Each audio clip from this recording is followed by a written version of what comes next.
इस वीडियो की शुरुआत में सबसे पहले मैं आपके सामने फिल्म गैंग ऑफ वासेपुर का एक डायलॉग बोलना चाहती हूँ। तेरा खून कब खोलेगा रे फैजल। खैर फिल्मी पर्दे पर फैजल का खून खोल गया था, लेकिन क्रिकेट के मैदान पर खून नहीं खोलने वाला। और चंद घंटों पर आप अपने टीवी, अपने मोबाइल पर भारत और पाकिस्तान के बीच मैच होता हुआ देख रहे होंगे। आज मैं आपको इस मैच के शुरू होने से पहले एक 18 साल की लड़की का बीजेपी सांसद से किए गए सवाल के बारे में भी बताऊंगी, जिससे आप ये समझ पाएंगे कि खून और पानी के एक साथ ना बहने की बात करने वाली बीजेपी भारत और पाकिस्तान के बीच होने वाले मैच को लेकर क्या सोच रखती है।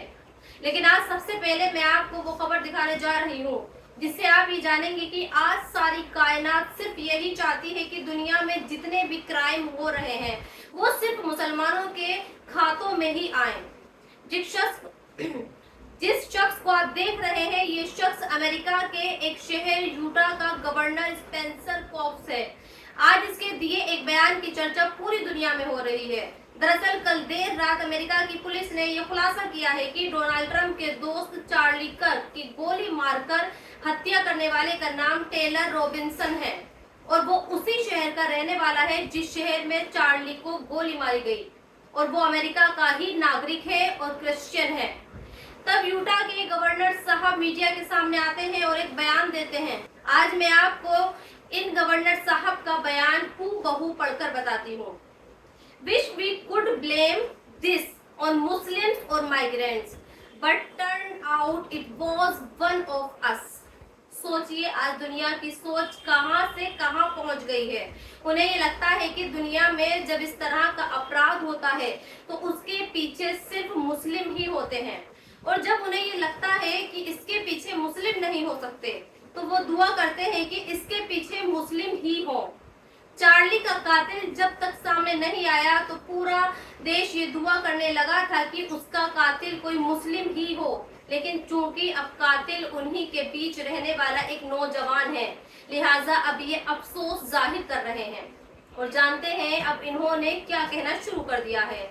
आज वो भी आपको जानना चाहिए, और इसलिए जानना चाहिए ताकि आप ये समझ पाएं कि जब अपराध करने वाला मुस्लिम होता है तो उसे क्या क्या कहा जाता है, और जब अपराध करने वाला अंग्रेज और एक गोरा है तो फिर उसे क्या कहा जा रहा है।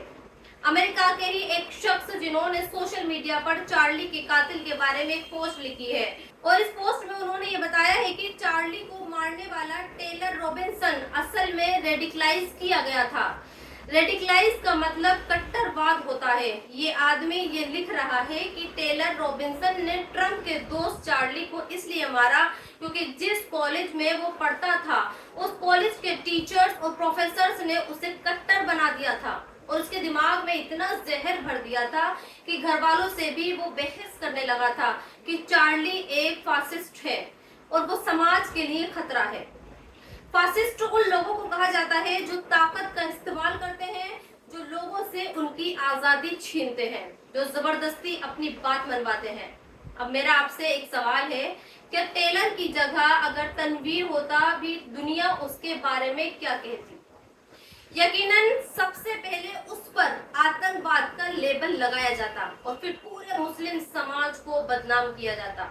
लेकिन आज चार्ली को मारने वाले टेलर के बारे में कहा जा रहा है कि उसे रेडिकलाइज्ड किया गया है।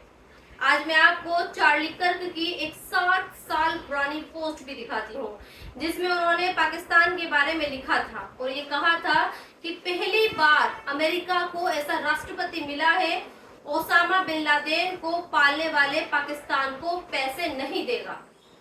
फिर ओसामा बिन लादेन से याद आया, कल यूनाइटेड नेशन में पाकिस्तान की फिर से बेइज्जती हुई और पाकिस्तान के अधिकारी इजराइल की इस बेइज्जती के बारे में किसी से नजरें नहीं मिला पा रहे थे।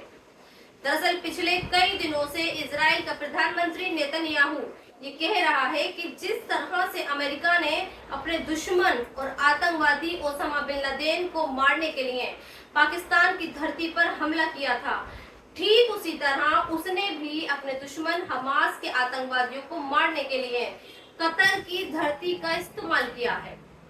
अगर लादेन को मारने वाला अमेरिका सही है तो फिर इजराइल भी सही है।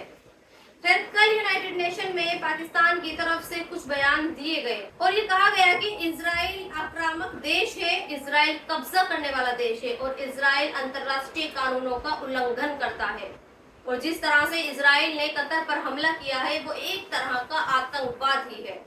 इसके अलावा वे इजराइल में वही बात दोहराई जो उसके प्रधानमंत्री ने कही और ये कहा कि पाकिस्तान के मुंह से आतंकवाद की बात अच्छी ही नहीं लगती, क्योंकि दुनिया ये जानती है कि पाकिस्तान में आतंकवादियों को पनाह मिलती है और पाकिस्तान आतंकवाद को पालता पोसता है। इस पर पाकिस्तान के अधिकारियों के मुंह सिल गए और वो इजराइल की इस बात का जवाब नहीं दे पाए। और आज इसलिए दुनिया ये कह रही है कि पाकिस्तान को इजराइल पर सवाल उठाने से पहले अपने गिरेबान में भी झांकना चाहिए। खैर, अब बात करते हैं भारत और पाकिस्तान के बीच मैच की। कल यानी संडे के दिन रात 8 बजे दुबई में भारत और पाकिस्तान के बीच मैच खेला जाएगा।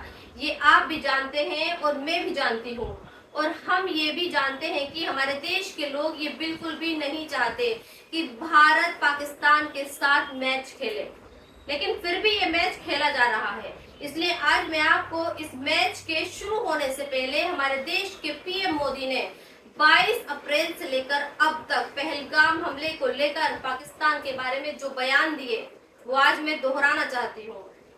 बयान नंबर 1, भारत का पानी जो ट्रीटी के तहत पाकिस्तान को जाता था अब वे भारत के उपयोग में रहेगा। बयान नंबर 2, बातचीत और आतंकवाद साथ साथ नहीं चल सकते और पानी और खून साथ साथ नहीं बह सकते। बयान नंबर 3, भारत के जवानों ने आतंकवादी ठिकानों को नष्ट किया और उन्होंने एक साफ कर दिया कि पानी और खून साथ साथ नहीं बहेंगे। खून और पानी की बात प्रधानमंत्री नरेंद्र मोदी ने 2 बार कही, एक बार 12 मई को और एक बार 15 अगस्त को लाल किले से। इसलिए आज एक नौजवान लड़की ने बीजेपी के एक सांसद राकेश सिन्हा से खून और पानी को लेकर एक सवाल किया और इस सवाल का जो जवाब राकेश सिन्हा ने दिया वो आज आपको सुनना चाहिए। तब ये स्टेटमेंट काफी बोली गई थी कि खून और पानी एक साथ नहीं बह सकता, खून और खेल एक साथ नहीं हो सकता। तो अब 14 को क्रिकेट मैच क्यों खेला जा रहा है पाकिस्तान के साथ? क्यों हमारे क्रिकेटर्स उनके साथ हाथ मिला रहे हैं?